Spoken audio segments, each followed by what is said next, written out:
So the New York Football Giants are in a very unique situation at pick number 3. Usually you'd think this is a great situation, right? Because there are, I would say, 3 players most of us consider to be blue chip prospects: Cam Ward, Travis Hunter, and Abdul Carter. So you want to be in the top 3. Being in the top 3 means that you can, get one of those blue chip prospects. Simple enough. The Patriots are screwed at 4.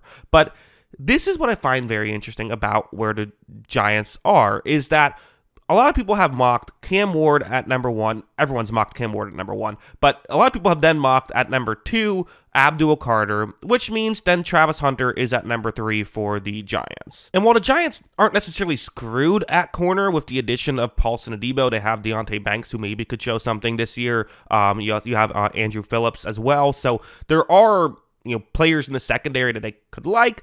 I think you'd like to have Travis Hunter more than maybe some of those players, potentially more than all of those players if he hits his ceiling. And also, you can play him at receiver. Again, they do have a number 1 in Malik Neighbors, but having a number 2 is still very important. So those are, that would be a perfect fit for the Giants. They'd feel great. But what if that doesn't happen? What if the Browns take Travis Hunter with the number 2 overall pick? Now you're in just a really weird situation if you're the Giants, because, okay, no worries, you have another blue chip prospect, but it's an edge rusher and you don't need an edge rusher. Now, a lot of times I would sit here and say, if you're picking 3rd overall, you need a lot. Just draft the best player available. That's usually my mindset. But this isn't just we don't really need an edge rusher. This is more of where would we play this edge rusher? On every play, you have obviously 2 edge rushers on the field, the first of which is Brian Burns, who is an every down player, and he just signed a huge extension just last year, technically a trade and extension, with the New York Giants. So he is currently under contract until the 2028 season. He is under contract for 4 more years. That would be the entirety of Carter's contract. Now, you could get out of that eventually, but not until after 2 years, and you'd still be paying $14 million in dead money if you did that. And I don't know if they want to do that because they like Brian Burns, because Brian Burns is good at football. You then have Kayvon Thibodeaux, who is currently, a player that they drafted with the number 5 overall pick, and a player that I like, but definitely isn't such a good player that you absolutely have to, say, well, we can't draft this other guy because we have him. The question just is, are you going to kind of give up on a 24-year-old edge rusher who, again,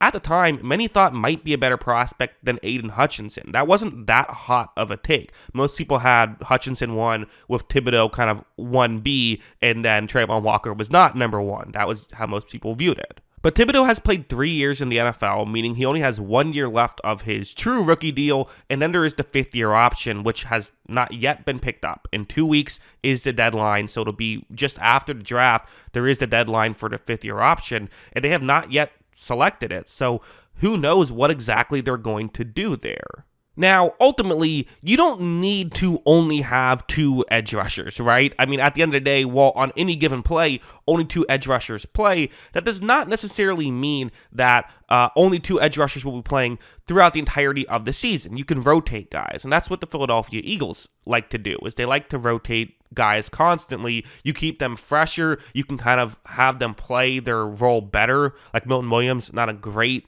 run defender, but a great pass rusher. Well, let's just put him out there on more 3rd downs and less 1st downs, and now, makes his job easier, right? You can maybe pick and choose what you want to do with Thibodeaux in certain situations, and then, or even, I think, Carter, more of a pass rusher. Let's, maybe put him out there primarily on 3rd downs, although, again, the issue is Thibodeaux is also a better pass rusher, so I don't know exactly how that fits, but you get the idea. But ultimately, that's kind of what I'm saying, is I don't know how all of this fits. How do they all play together?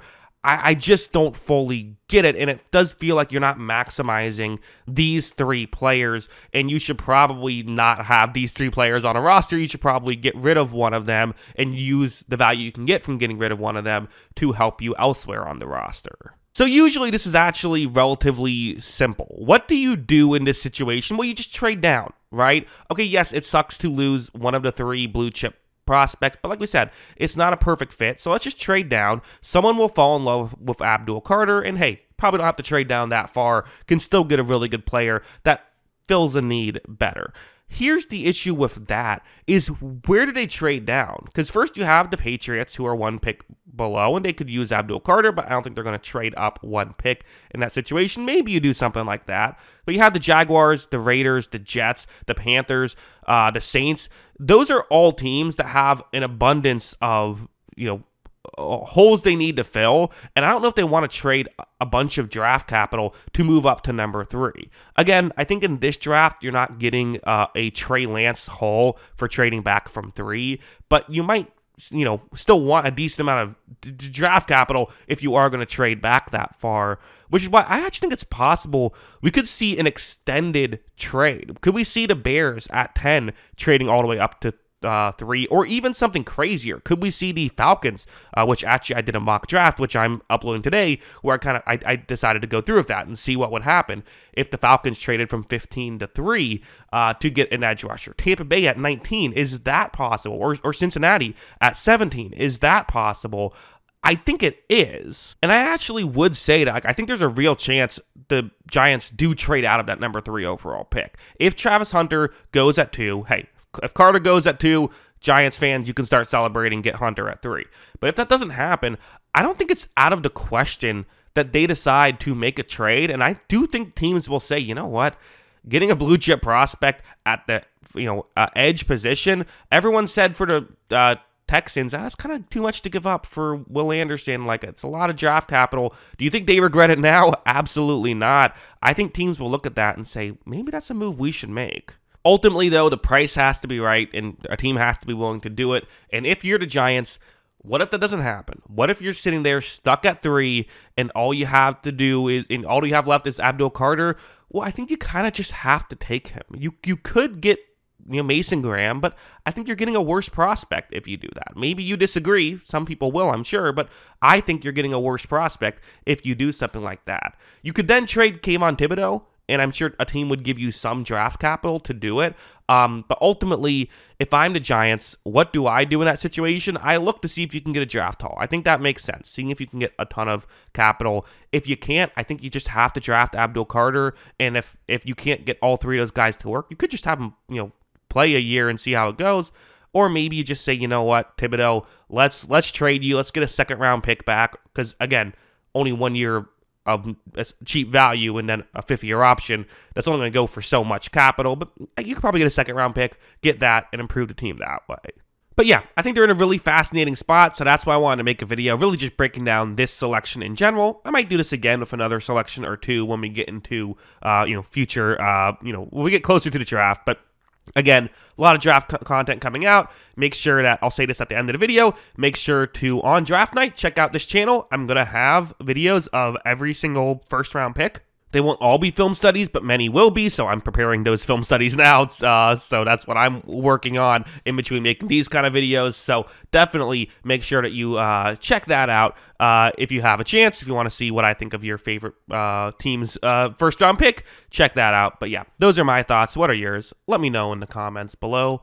Always love hearing from you. And of course, as always, thanks for watching.